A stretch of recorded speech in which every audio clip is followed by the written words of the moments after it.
And it wasn't until I started dating my now husband that I even really attended church. I never even owned my own Bible until he bought me one. Hello there, everybody. Welcome to This Week at Crossroads. I am Jake Christie. I'm joined here by BJ Price, Joelle Cunningham, and Jesse Ryder. Guys, why don't we just take a quick second, and I'm sure that was lovely for everyone to hear you just slurping on your monster rehab. Why the rehab? Because it's only 25 calories and 6 grams of sugar. There we go. It's just tea So and is that the healthy lemonade. version? Very fun. I don't know about healthy. It's probably got something in this fine print here that's not healthy, but it's better than a soda. Is this like a sponsor? What's happening right now? You get like free drinks And from it's the this? choice of the new generation. I like the Wayne's World rep. Love it. BJ, why don't you introduce yourself, and we'll go around this way. I am BJ Price, and I am the facilities support coordinator, soon to be the facilities manager, as I did the whole thingamabob. Who are you pointing at? What's he doing? I'm supposed to be looking at him. I like looking down camera, Timmy. I do what I want, okay? Sorry. I'm the facility support coordinator or whatever it is. I fix stuff around here. I don't know. Joelle, how are you? Good. I'm Joelle Cunningham. I am the kindergarten through second grade coordinator here at Park Avenue. So I get to be at a very interesting spot with children and all the questions, and it's a lot of fun. Oh, yeah, very fun. Yeah. Joelle, this is your first podcast. This is. Love it. Love having you on. Thanks for joining us. Thanks for taking that step of bravery. Right? I'm a little nervous, but it'll be all right. Yeah, it's awesome. It's so fun to do this. And as part of the initiation, she has to confess like 3 things, right? Oh, come on, Jesse. Sins or secrets. You pick, I guess. I don't know. Oh, that'd be fun. 2 truths and a lie? Oh, yeah. Okay. I despise crooked pictures. I love cats. And I like dark chocolate. You don't like cats. Yeah, I don't like cats. Despising crooked pictures. Like there's no way around it. I'm sure. I could see that. No one's like, I love crooked pictures. I'm like, that's true. You know what I love is when pictures are just like this and it's not quite there. Yeah, it's a great time. Oh, yeah. I don't like cats either. Come on. No, I love cats. I mean, the rest of my family does. My mom, my sisters, everybody. I do not. It's got to be basically a dog. Oh, yeah. I have 3. I had a cat that would fetch playing cards. I'd throw them out. That's super fun. She could get them in her paw and flip them up and then bite them, and she'd bring them back, and I'd throw a card again. Kind of monster. What? Yeah, it was a Maine Coon cat. Yeah. What'd you call it? Oh, really? Yeah, her name was Pet Purr. Pet Purr, because Asher named her. Like when he pet her, she purred, so we called her Pet Purr. Nice. And yeah, she was a Maine Coon, but I don't know. It was when I used to do like close-up magic and stuff, and I would throw cards, and I threw it once, and the cat just like literally just got her like on a hardwood floor. She could get one paw and then scoop it, and it would go vertical, and she would pick it up and drag it back. I have pictures. And this sounds like a bad YouTube video. It's like just poorly edited, and you just see like cat hands come in, and it's like your fingers are still behind it. Look what he can do. Huge too. Yeah. That's Well, it was a female, so she wasn't like as big as they can get, but yeah, she was a cool cat. We derailed the cats. We did. Sorry. I love it. I don't even like cats. I don't even like cats. Yeah, I don't like them either. They're mean. I don't know. They are. Oh, what's the word? They're takers. Spawns of Satan. Oh, takers. That's good. Come on, y'all. Dog. My son listens to this. You know he has autism, and when people say they don't like cats, he just shuts down. Yeah. Boy, he hated it when Dave said I love cats. What do you want me to say right now? Yes, I'm so sorry. right now. Love cats. Attaboy. Timmy, edit it so it just said that. Get rid of it. Got to keep our cat audience. Jesse, let's hear from you. Oh, yeah. Introduction. Introduction. Yes. My name is Jesse. I hate cats or love cats, depending on who's listening right now. I'm the operations pastor here, and yeah, welcome. Yeah. Thank you guys for joining us today. Jesse, you did our, I want to hear from you really quick before we jump into some questions. You did our teaching video for our small groups for the passage we're going to talk about today. And you shared a hilarious story about a place that is near and dear to your heart. So, and apparently is near and dear to everyone's heart here, except for me and Timmy, who didn't grow up in this area. So we need to take some time to talk about this place. Yeah. So if you're local and you've been local for a while, you might remember across the street from the church, there was a restaurant called Old Country Buffet. It was changed to Hometown Buffet and then some other things after that. But Old Country Buffet used to be my family's spot, mainly because it was my younger brother and myself. We could eat a lot, and you paid the same price for regardless of how many plates you could eat. So we would go there all the time. And so on the other video, I was telling the story about how we were there one time as a family. I went up, I was getting a plate of food, and then like behind me, and I did not see them, was just this big biker guy. And so I put my plate down on the counter and go back and sit at my table. And my mom, who knows I love Old Country Buffet, she's like, what are you doing right now? Like, I'm just not hungry. And she knew that wasn't true because I was always hungry. And so I'm like scouring the place. I'm like looking around trying to find this guy because I don't want him to do anything to me or kill me or eat me or whatever his intentions were. I don't know. It could have gone really. I don't know. In my mind, I created a huge backstory. How old were you at this point? 19. Oh, okay. Probably 7 years old. And so it was one of those moments, like just his appearance, and I had not had a lot of interactions with bikers in my life at that point. It's not like I knew a lot of things about them. But just his appearance and just the way he kind of was just present there just really kind of startled me. And to the point, like I couldn't even function. Like I was trying to watch, where is he at? Is it safe for me to go get my plate now? And like to go. And so I would go up there and like I thought I was clear. So I decided while I was up there, I was going to get my dessert plate as well because I could see he was kind of over there. So I get 2 plates at a time. And I turn and he's like right there again. So it just like it ruined my entire thing. But I don't know the guy's name. I don't know anything else about him outside of he had like the biker chain, the biker vest, a big beard, kind of a bigger guy. But that whole setting of just like his appearance was enough for me to just kind of be wrecked just based on solely on what he looked like. And I just thought, what is that from? Like, why in my mind did I think this guy was an awful person? Like, I don't know what it was, but I just remember like that. His appearance gave me a backstory of to who he was, and then I followed that story accordingly. Well, if you ever want to scare Jesse, especially with Halloween season coming up, just show him clips or send him clips of Sons of Anarchy. Cats. Oh, right, cats, cats. yeah. Then he'll Cats dressed like bikers. Oh, geez. Cats on motorcycles. All right, Oh, Chat man. GPT, we need some help. Did you say cat GPT? Oh. Oh my gosh. You we were love our saying? motorcycle. Yeah. We love our bikers And and our cat people. So don't take this as us discriminating against you. We love you very much, and Jesus loves you even more. So, and you're welcome at our church. We're excited to have you. You had a funny Old Country Buffet story too. I was. Dude, it's funny to think that there's just multiple Old Country Buffet. This would have been when it was Hometown Buffet, but senior year when I got back together with my now wife, we were dating. We weren't going to go to homecoming, but we went out with our friends who were going to homecoming, and we drove. And we all went to Hometown Buffet for some reason. And at that time, we were like trying to be anti-homecoming. So I was wearing my plaid green bondage pants. And if you don't know, there were zippers and straps hanging from them all over the place. They were my favorite pants. I still own them to this day. I can't wear them, but I own them. Weston's worn them before. It's pretty funny. But and a black Ninja Turtles t-shirt. I had probably frosted tip spiked hair. I have a picture somewhere. I have to find it. What a time. And chains. I had the chain wallet as well and all that. But we had Were you that guy? I was that guy. Didn't have a beard. I can tell you that. This didn't come till way later. So we had gone there. All of our friends are there and stuff. But we have a waitress who brings you the water. So you go get your own food, but they bring you your drinks and things like that. But the waitress was hitting on me right next to my girlfriend at the time, my wife. And boy, she was not happy. It was funny. She had some words for that young lady. I felt bad, but it was still a good time. Good old Hometown Buffet. Let's go.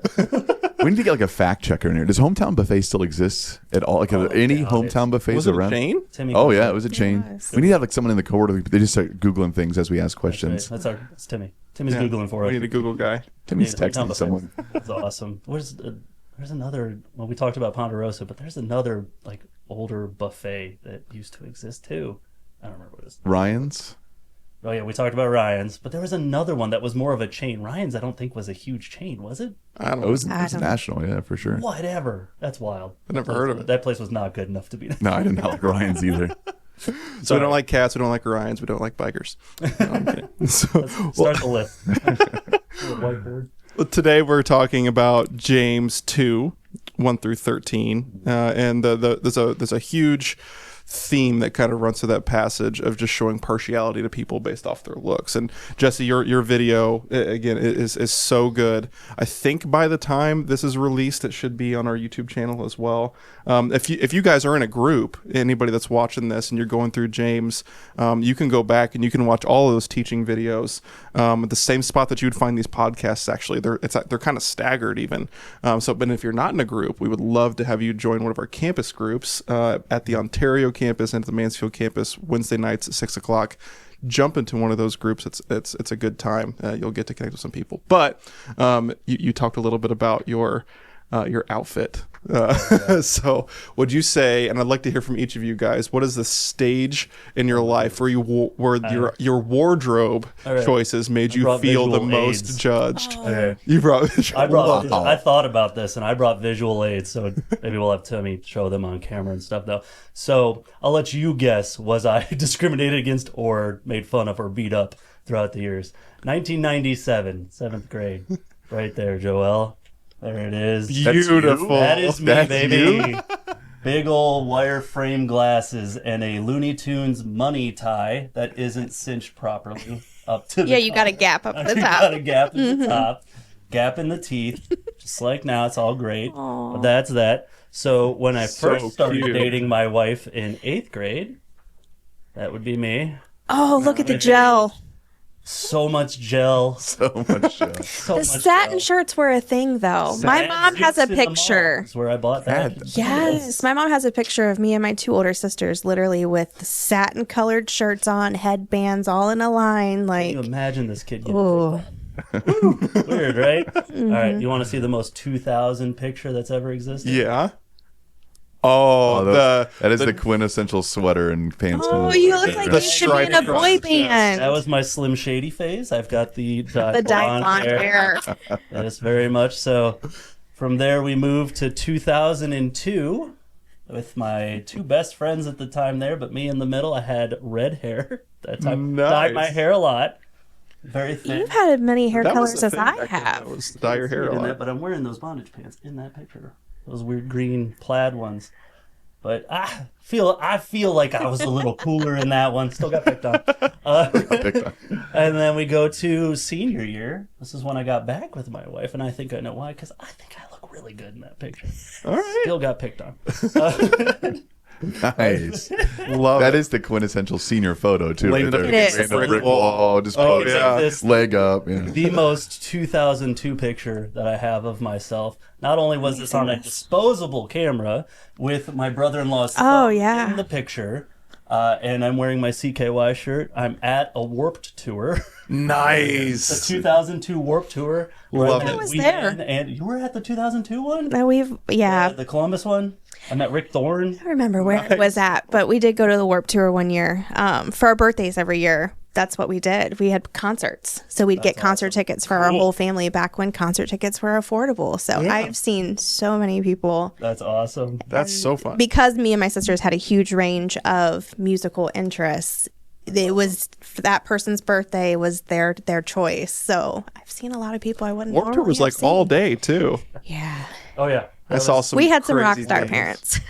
That's so I fun. got to meet a lot of different singers and stuff. I remember like the 2002 Warped Tour. That's when the Used had like they first kind of came out, and that was back when bands would stand there with a Discman, and as you walked by, they'd be like, "You gotta listen to my band," and you would like they would stop and put the headphones on, and they'd play a song from their EP, and be like, "Oh yeah, I like that. I don't like that, but Burt McCracken from the Used stopped me, and I got to listen to it, and I bought the album right there." That's so cool. Oh, I've never had that experience ever. I've never had someone like festivals, force their that's what it music was. on. That's wild. Yeah. Did you ever go to Warped Tour, Jesse? No, Or anything no, I'm like that? not even entirely sure what it is, but it's like punk rock, ska rock. What was it? Oh yeah. A little bit of bit of everything. everything. Okay. Punk, metal, all, like really anything that's kind of like an So underground and that scene. was there. Like that year was under Yeah, and Fall yeah. Out Boy.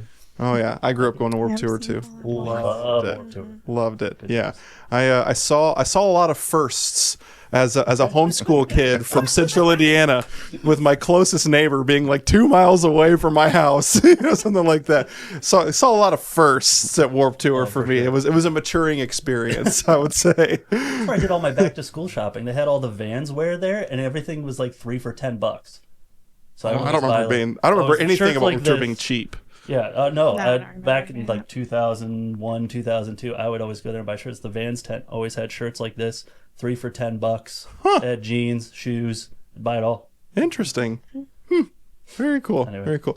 So you said that was the phase where your wardrobe would have caused you to be the most judged. Everything changed so much year to year in those years, but still didn't keep me from getting judged severely each year. So you still own your bondage pants? Do you own any other clothes from back then still? Man, probably not. I still have like my wallet chains, and I had like the one that had like 3 or 4. Oh yeah, I still have those. That's good stuff. I kept a lot of that around, and I'm like, my kids this will come back around. Everything comes back around.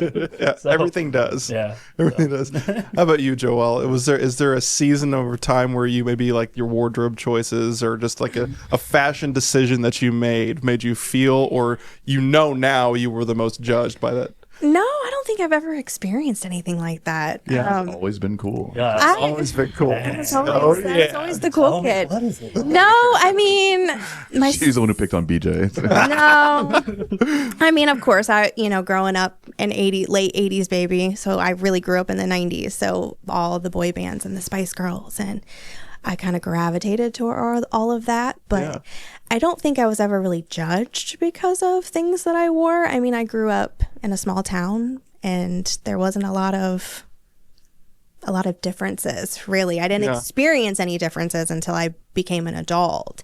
Yeah. And mine came from a standpoint of race, because of the marriage that I'm in. Oh, yeah. Because of being in an interracial relationship. My husband's, a lot of people don't realize he's half black, half white. Well, growing up in a small town where you don't experience a lot of race, I found out later on that my own father had issues with race. Oh, wow. Okay. And so then I was judged upon because of the relationship I was in. And it really came out when we had our first child. And he chose not to have anything to do with me because of the color of the skin of my child. Oh, wow. Bummer. So I've never really experienced anything like that.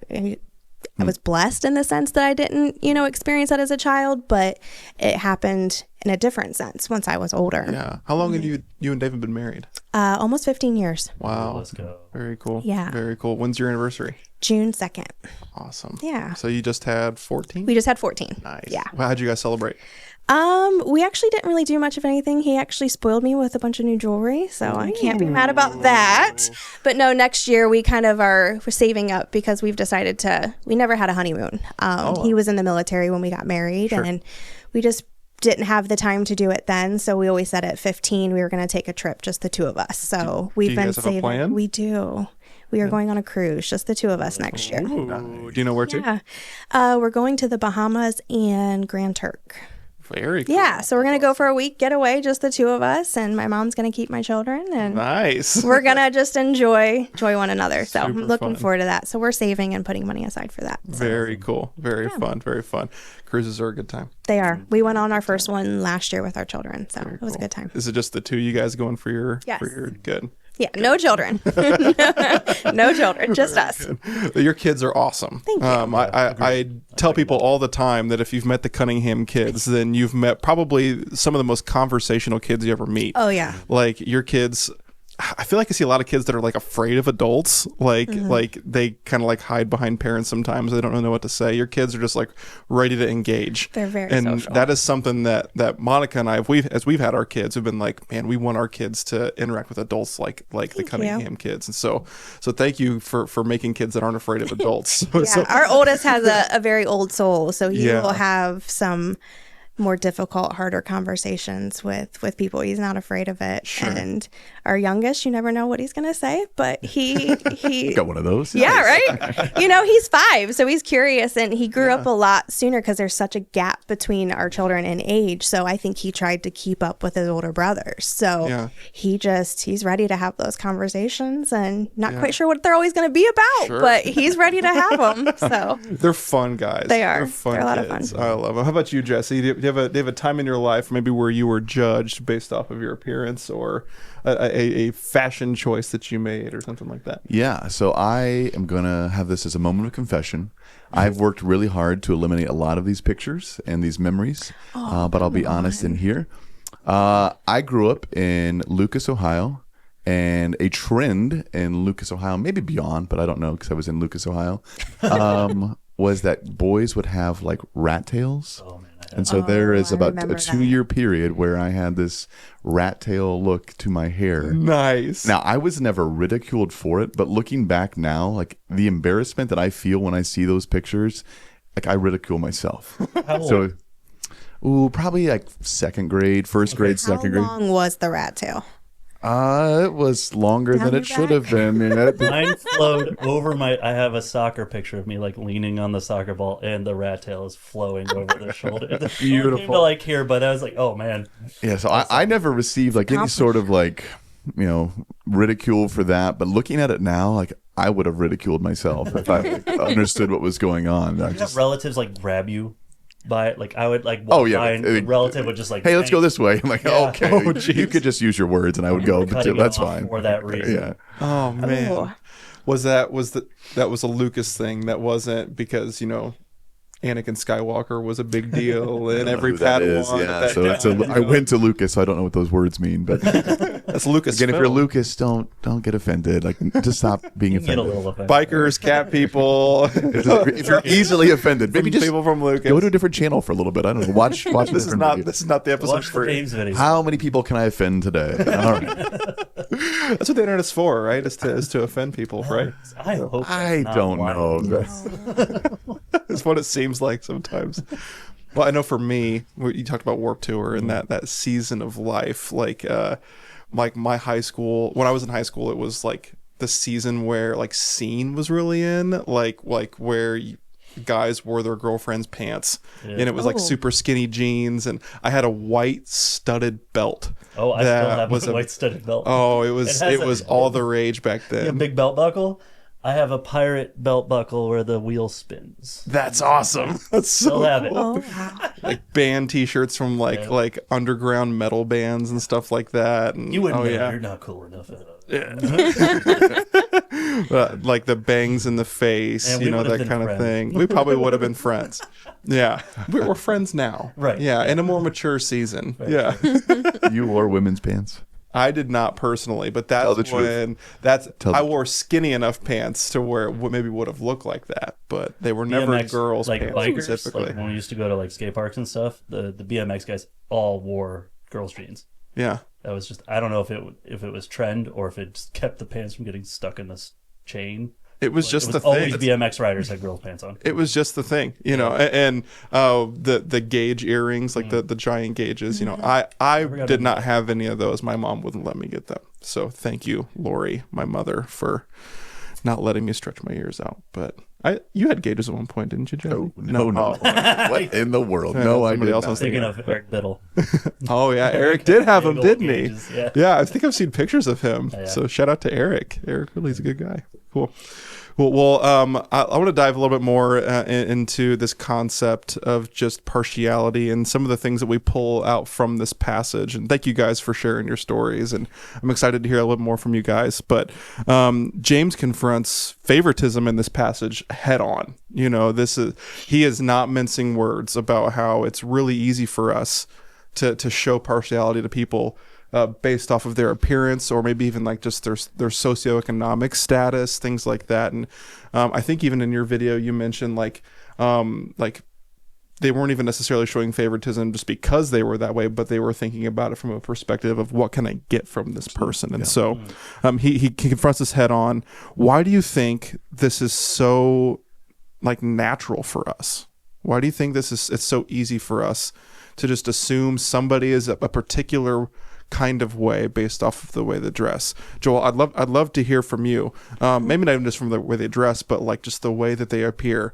And if you want to share maybe even more about your experience being in an interracial marriage and stuff like that, I'd love to hear where your thoughts would be with that. I think a lot of it stems from the foundations that we all are born into. So I know, like for my dad, I learned later on in life that his parents wouldn't let him even watch a TV show if a Black person was on it. Whoa. So I think a lot of that was ingrained in him from a very young age. And so it baffles my mind as a child that, a parent could turn around and do that to their own child. But I think a lot of this stems from the foundations that we're grown into, and it's become too comfortable because sin's been in the world since the fall. So everybody, it's building upon what's around them, whether it's right or wrong, and then they unknowingly are putting that out on other people because they've gotten comfort from whatever situation that they're in, and they don't want to step out and look at anything else. So for us, it was really hard in the beginning because, I was told, I don't want anything to do with you and your half-breed child. Like, well, yeah. How can you say that, Yeah. And just because I married a mixed race man and now we're having, mixed children, and we're all beautiful. Yeah. We're all beautiful the way that God created us. And I think a lot of that comes from the foundation that they were started from. And I never experienced anything with race, luckily, from him as a young child. And my mom was remarried when I was like 6 or 7 years old, and my stepdad was Puerto Rican. So for me, it was never a thing. I never saw, race as being an issue or a barrier to relationship. Like, you are who you are, regardless of what your skin color looks like. Yeah. And so it was just interesting to me to not experience that as a child, but to now experience it as an adult, And so that first happened. We were living in California and we were going to come home for a baby shower and, dealing with all of that. But then we moved back here to Mansfield after he got out of the service, and we started going to a church around here that's predominantly Black. And it was one that my husband had been in before we had left for California. And no one ever came out and said, we don't like you because you're white. But I was probably less than 5 in the church that were Caucasian.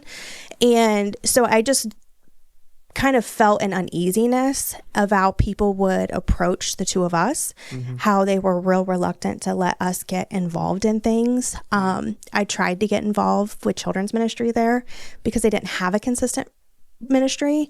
They never had. It just kind of depended on if someone would show up to serve that day.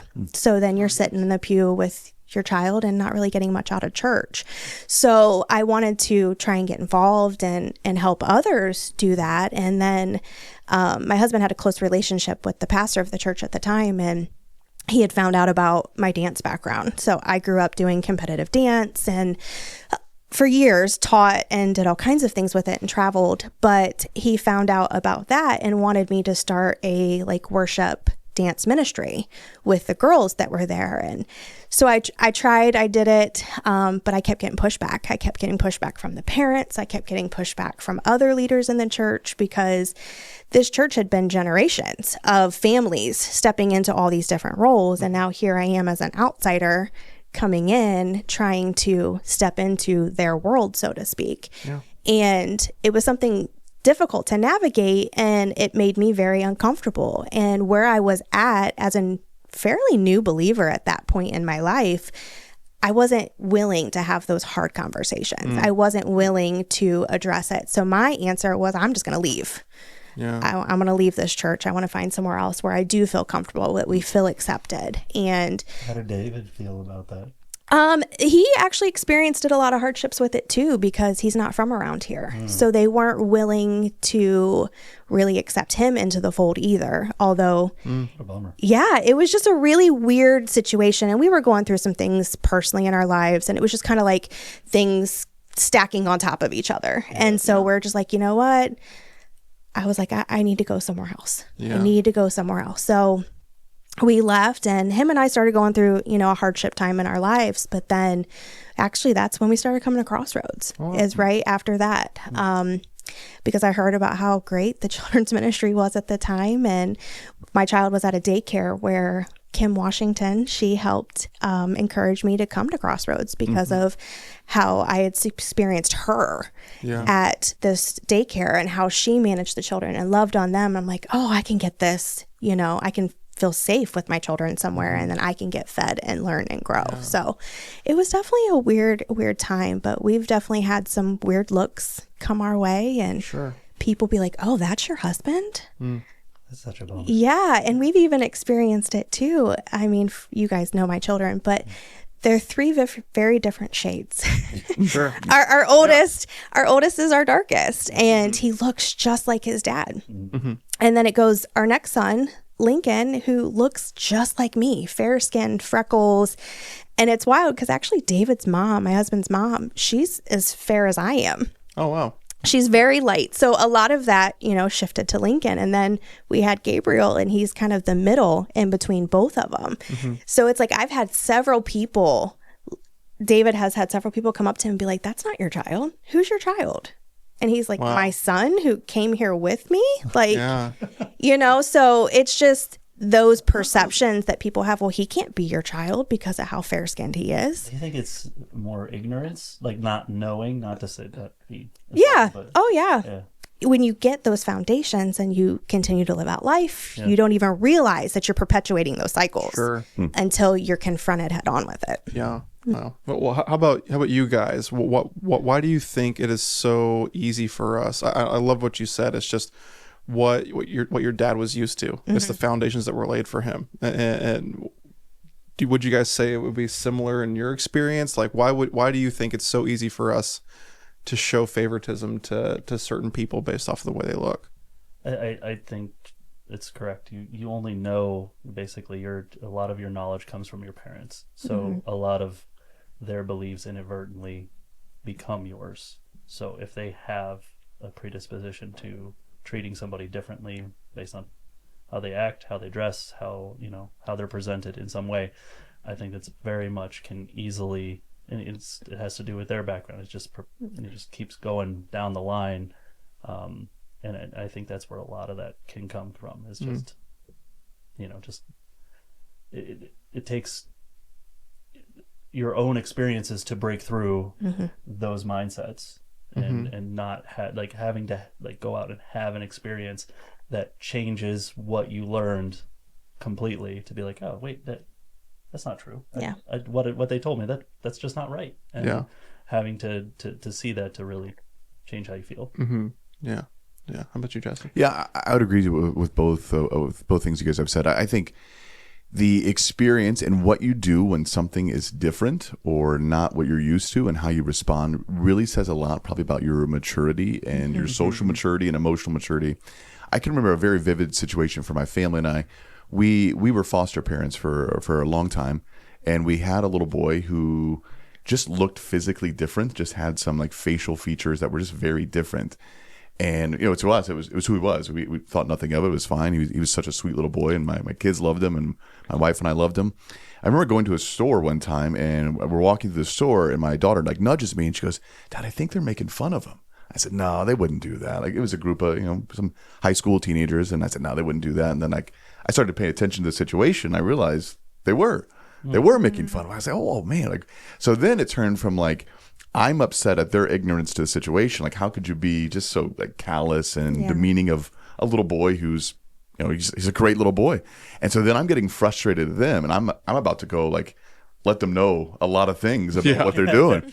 And my wife kind of nudged me. She's like, I don't think that you want to teach them right now in this moment, right? Because then I'm kind of doing the same thing, because here they were ignorant to our situation. I'm ignorant to their situation. But my response in getting offended was, I'm going to go after them. I'm going to teach them a lesson. But I was not in a headspace to be teaching lessons, because I was kind of doing it out of anger and frustration. And so I just kind of tapered that a little bit. But I just felt what you do with what you don't know and what you do with differences really says a lot about who you are and kind of the character that you have and just the kind of maturity that you live your life with.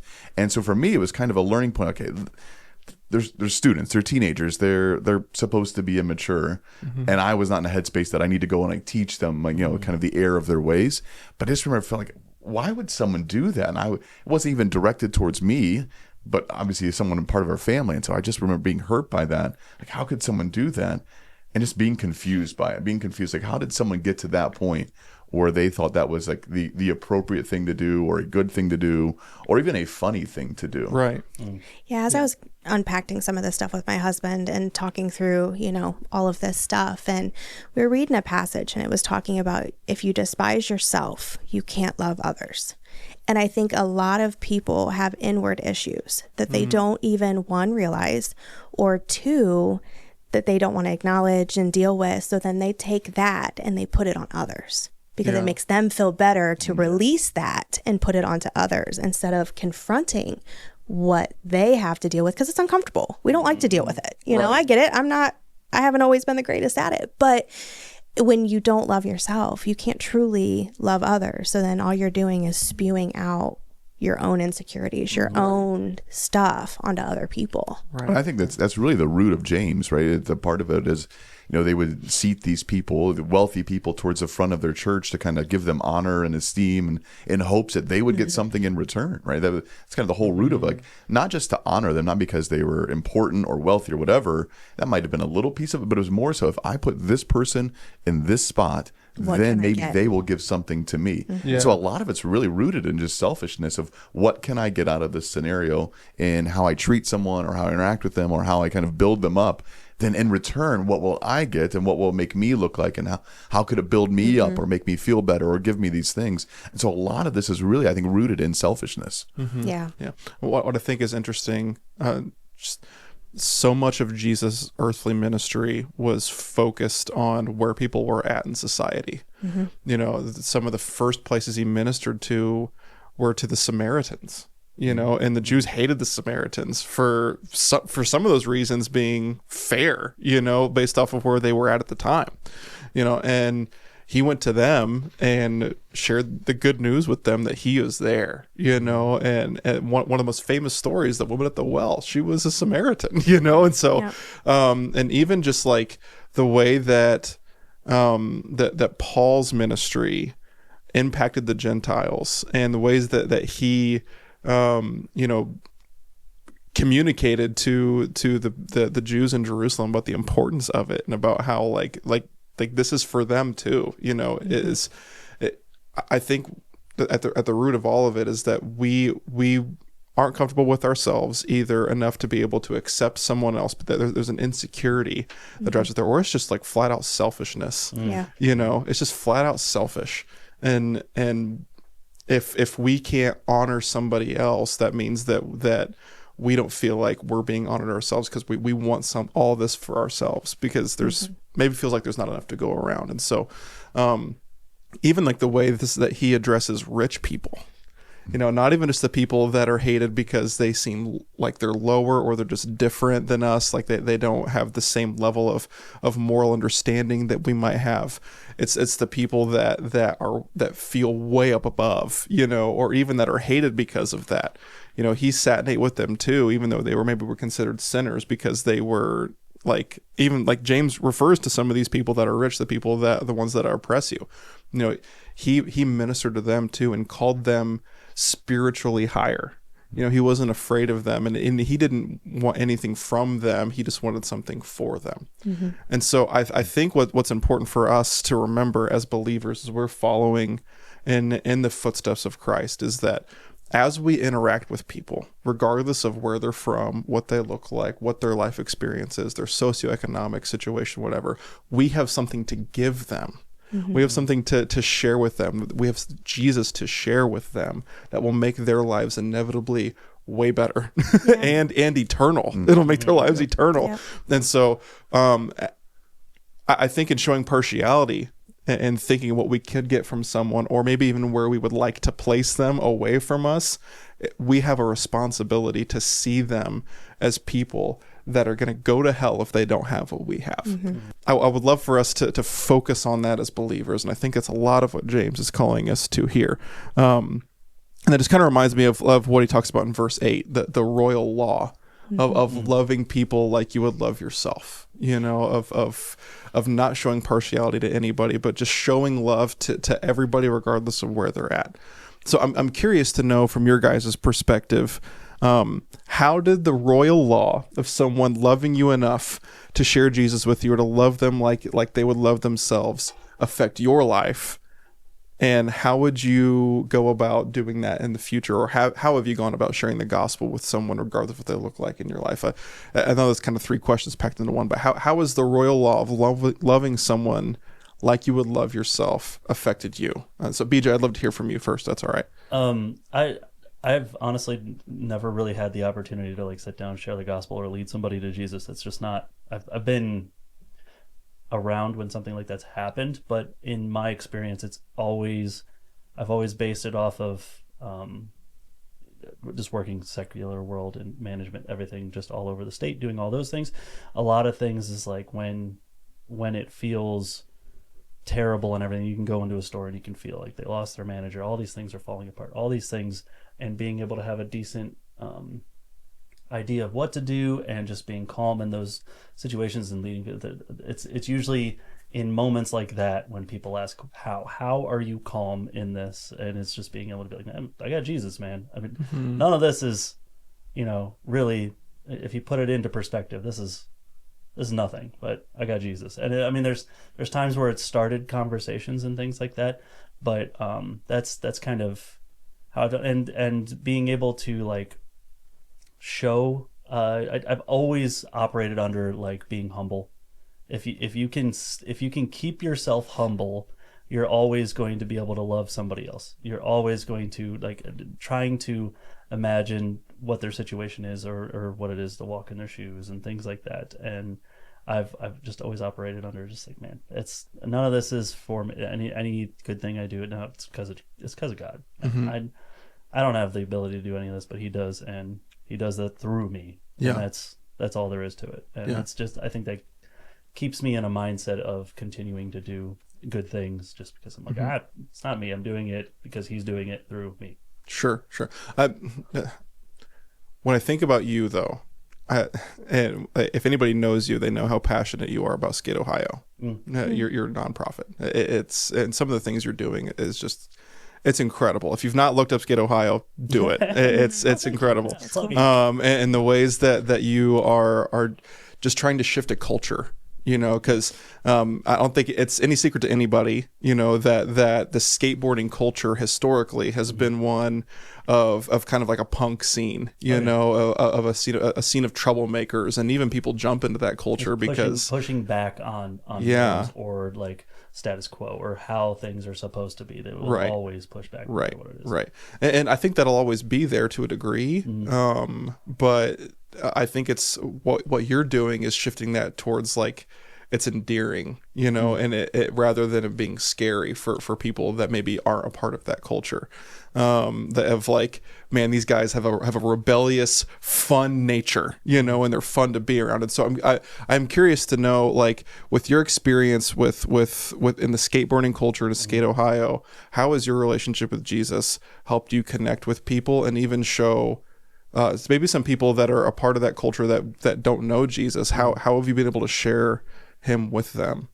One of the things that we do, and don't get me wrong, there is still like in skateboarding, it's still divided in ways. Sure. There are core skateboarders who don't like what we do, don't like the good things that we're doing in talking about masonry. They hate that skateboarding's in the Olympics. They hate that SLS, which is the Street League skateboarding championships and stuff. They don't like organized or anything, and don't call it a sport, and don't call it a hobby, don't call it a toy, don't do that. That's like anything you say it is, they're gonna say it's not. And that does exist.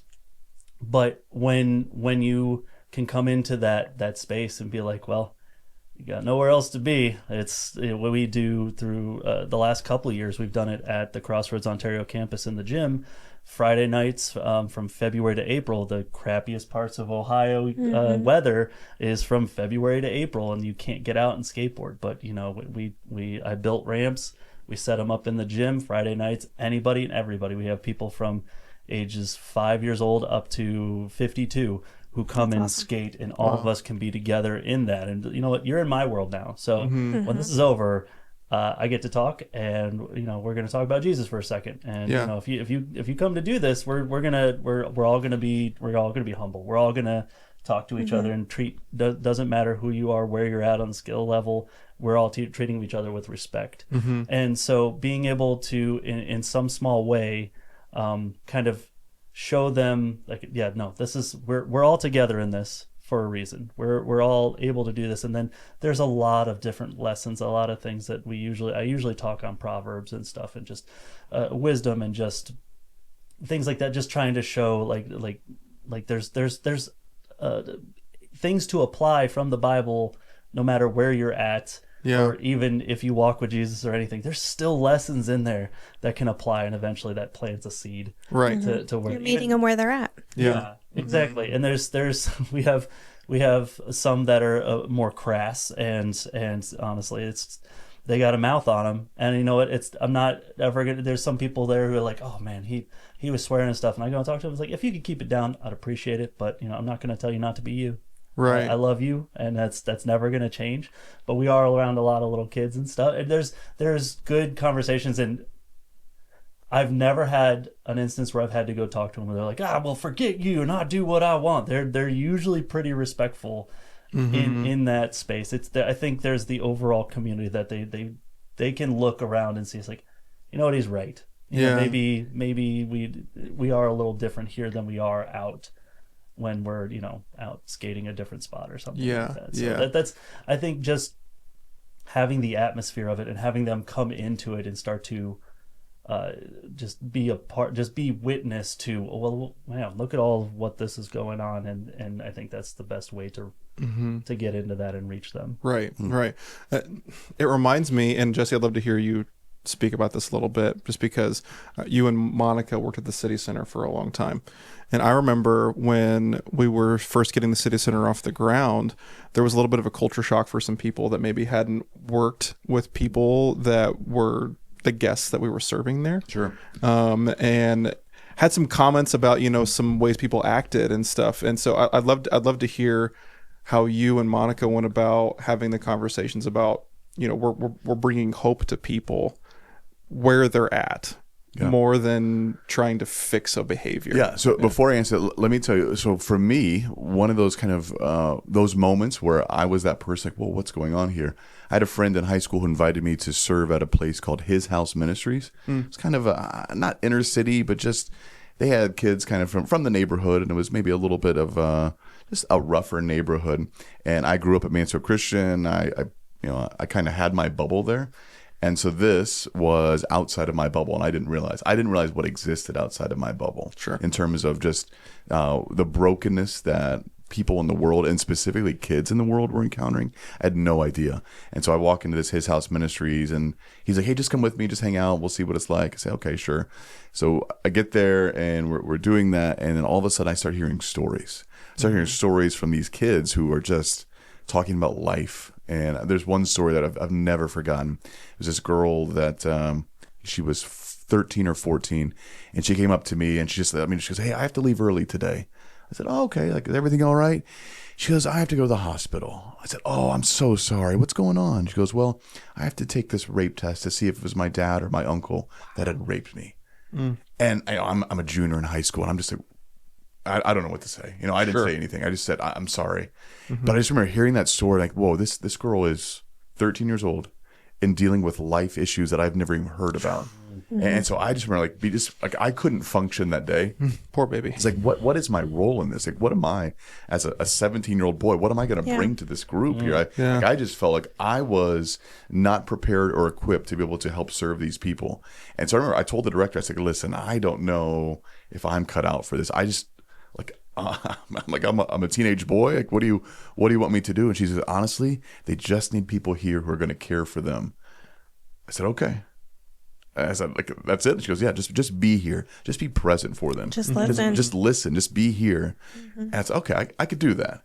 And so that was what kind of changed because I was ready to quit. Like, I'm not trying to hear that story and like then I can't do anything about it or anything for it. So she talked and said, listen, just your presence being here and just letting them know that they have someone on their team, someone who's for them, is huge in their world. Yeah. And that has just stuck with me. I remember that story, and I remember the interaction. I remember feeling like, what am I supposed to do with this?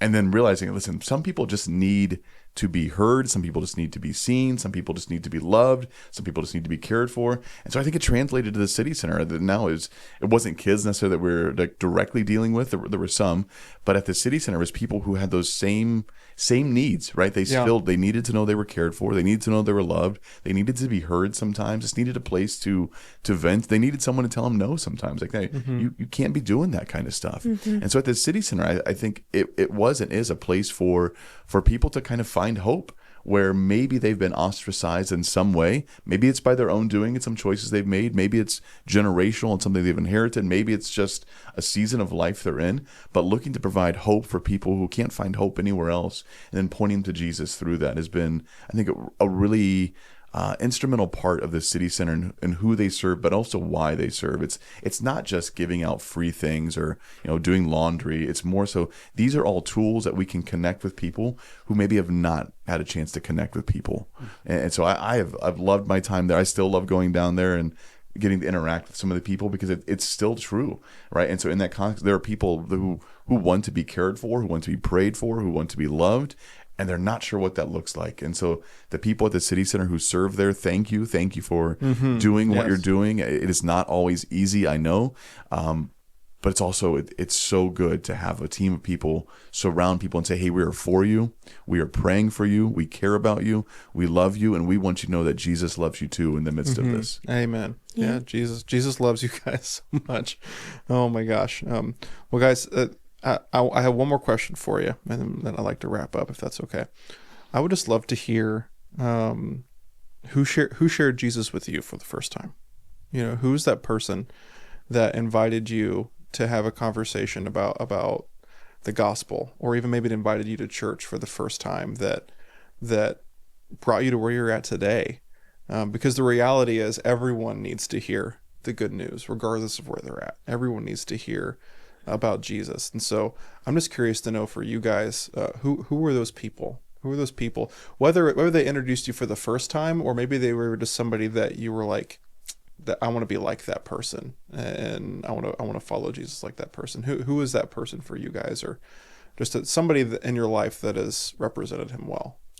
For me, it was Chris Davis. Was kind of the first to really be the adult male figure outside of like parental or familial radius that I had, and just took time to like kind of discuss things with me. I'd gone to different youth groups and stuff growing up because I didn't come to church until Crossroads started, and then mainly through that and finding out about Jesus was basically through osmosis of going to church and going to service and all that stuff, and being one of those quiet people who accepted Jesus in the crowd, when I was young. But yeah, Chris Davis was probably the biggest, like kind of stepping stone from that point to like, oh, okay, this is what you do. This is how you do it. And there's been others in my life, but thinking of the first, it would probably be Chris. Very cool. Awesome. How about you, Joel? For me, it was actually my husband. Wow. Yeah, so I never really grew up in the church. We'd gone to a few different churches from time to time, but like I said, I did competitive dance, and all of our competitions were on Sundays. So we were at this one church, and when we would be able to go and attend, because my parents also worked third shift, so it was hard for us to get to church sometimes. But the judgment that my mom received, well, why aren't you here all the time? So it was one of those things, like we just didn't feel comfortable. So I never was really consistently in church. And it wasn't until I started dating my now husband that I even really attended church. I never even owned my own Bible until he bought me one. And so that was how we foundationally started our relationship, was by going to church together and learning and growing and helping him. And he will not take any of the credit. He gives it all to God. But without God using him, I would not be where I'm at now. To be able to have that safe space for someone who's been in it all their life to come alongside me and teach me and to help grow me and foster my own relationship with Christ. And where I'm at now and where he is, they're still two totally different, spectrums, but it doesn't stop us from learning and growing together Yeah. and learning new things, because the living word is it's always moving and grooving with us, and no matter where we're at in our life, like, you can learn something from it. And so for me, it wasn't until we started dating and going to church consistently, and even once we moved to California, when we were on the hunt to find a church and to find a place that felt like home for us. And we've never stopped. And regardless of what was going on with us, we were always there at church together every week. So that's kind of the gateway for me, was my husband. I think for me, I've had people in different seasons. I did grow up in the church. And so my parents, I think it's the first Sunday after I was born, I was in a pew. Yeah. So, but I've had different seasons of different people that I can think back on. When I was a little kid, my kid's pastor, Jimmy Johnson is his name. Shout out to Jimmy. He's a good guy. He's not the race car driver, but he's a good man, and still pastoring. Sandwiches. Oh yeah. But man, like there are things that he said to me growing up that, like, I can still, like, they're implanted in my brain, and there was even something he said to me one time when I think I was like in 5th grade, and I was getting ready to age out of kids ministry at my church, and he was like, you're called to something. I see it. And that has stuck with me, even through seasons where, honestly, like, I don't think I fully was like a follower of Jesus. I don't know if I fully accepted him in my heart until I was like a junior in college. But even like that, there was something implanted in my brain in that season of life. And that's why I'm so passionate about what you do. I know the impact of what my kids minister had on my life, and so what you and your team do here is so impactful. And so go kids, men. It's not childcare. It is not childcare. So, and the way that you guys love on our kids, and especially my girls, like, oh my gosh, so thankful. But even like in high school, there was a guy named Joe Glover who, like, I loved music, and he took a bunch of us punk kids in our youth group that liked to play music, and met with us every single Tuesday night, every year in my throughout my high school journey. Every Tuesday night, I knew that me and some of my friends were going to play music with Joe. And we just went to the church on our stage, and we played music, and through the ups and downs of all of our lives, through the different seasons we had, including his, and he was vulnerable about a lot of stuff he was going through in his life even at that time. He was just an amazing man of God that, like, I look to now was like, man, he had kids, he had a wife and all this stuff, but he took the time to love on us and to lead us. And he actually performed my brother's marriage, which was super cool, because, and so that sparked a huge thing for me. And then in college, there was a guy named Chris Stacer who ran a ministry called Block Ministries, who, when I was probably the farthest away from Jesus ever in my entire life, took me into his home, and said, come live with me for a little bit. And I want to give you a space to figure this thing out, to figure life out, to follow me as I follow Christ. And I ended up working for him at Block Ministries at one point, even, which is a really cool ministry. They do like inner city outreach, and Monica worked with them for a little bit too. And it's kind of like through our experience at Block, it kind of led us even to Monica working at City Center, which brought us here. And so our relationship with him and the way that he and his family have lived in ministry has just been incredibly impactful for me. And now, like, the amount of guys that I have that I can just like follow as they follow Christ is just incredible. Just incredible. Jesse, how about you, man? Yeah, mine is definitely my great grandmother. I remember there were seasons where she did not necessarily like the church she was at, or the weather was bad, but there was no excuse for her not to go. She went every single Sunday, and she would invite me, and I'd say, yeah, I'll go. And it would be a church of it would be 23 like normally. Then on Easter weekend it'd be like 30 people. And I remember sitting there. The stories I remember about it are not great in terms of faith building. Like, I don't think anybody liked the pastor. Nobody said anything to the pastor. They just gossiped about him. So that's like my memory of the church. But she went every single Sunday. She was not a fan of this pastor, but she went every single Sunday, never missed, and just knew that she needed to be there. She needed to worship. She needed to learn. Just didn't care for the pastor. I thought, well, that's dedication. Like, I was really, I remember that kind of being imprinted onto me, like, hey, you go to church, it's what you do. But she was also, more so than going to church, she just was asking the right questions to me. And I was young, but she was like, hey, like, have you ever prayed before? I said, no. She said, oh, let's pray together. And so she would pray with me, then pray for me, then would teach me how to pray, then talk to me about what faith really was. I mean, just had those hard conversations, and she was not afraid of it. And she has spoken to my life such value and such love, but also let me know like who God was and what God has done for me, and just never gave up, even though like I didn't always want to go to church. I saw what she was doing. I didn't always want to do that, but she just kept asking. She was so persistent and just so loving with that persistency. Like, okay, like I get it. Like, you really care about me, and because you care about me, like I want to know what this is about then. Yeah. And I think it's good to remember too that like God's love is so much greater than us. And when we have that in our lives, like, and we're trying to show that love to others, they're not always going to want it. They're not always going to want to go to church. They're not always going to want to accept what we have to give them. Yep. And that's hard on us sometimes, but we can't let that stop us from persistently asking someone to come to church, or persistently trying to talk to somebody, you know, where they're at in their life, because if God could forgive us for our sins, we have no right judging someone else for what they're going through, you know, and just being able to show that example of God's love to them. And over time, those seeds will get planted.